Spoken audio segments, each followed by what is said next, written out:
প্রতিদিনের চিন্তা ও প্রার্থনা। 13 জন দিনের প্রধান চিন্তা। যাহাদের চেতনা ভগবানে নিবিষ্ট, তাহারা সতত নিরাপদে আছেন। মুখস্থ করা যায়।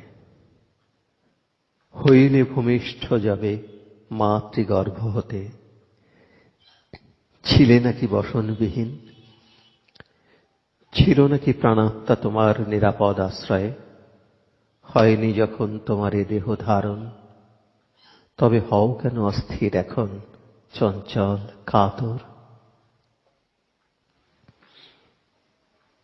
যিনি তোমার রাখিলেন নিরাপদে হইয়া সজাগ নিজে, এখনো আছেন তিনি প্রহরীর মতো মাথার উপরে।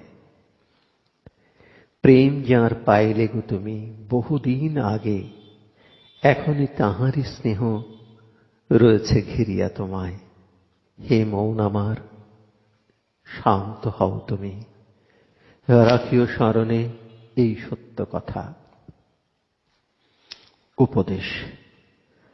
যাহাদের অন্তরে উন্নত আকাঙ্ক্ষা জাগ্রত, তাহারা যে কেবল আলোকে খুঁজিতেছেন তাহা নয়, তাহারা আলো বিকিরণও করিতেছেন।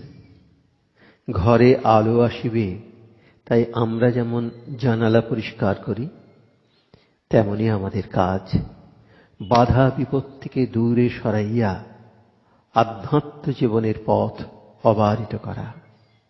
দুঃখ বা ভয়কে যদি দূর করিতে চায়, তবে একমাত্র উপায় এই যে যিনি দুঃখ ও ভয়ের অতীত, তাঁহার চিন্তা করিব।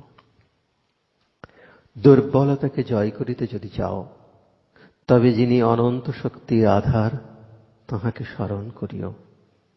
যদি ক্ষুদ্রতা জয় করিতে চাও, যিনি মহান বিরাট, তাঁহার ধ্যান করো। প্রার্থনা।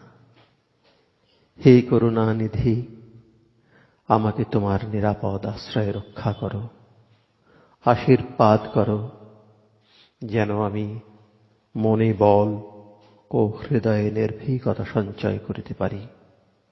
আমার সকল মোহ ও দুর্বলতা তুমি নাশ করো এবং আমাকে তোমার অবিরাম আশীর্বাদের অধিকারী করো তুমি।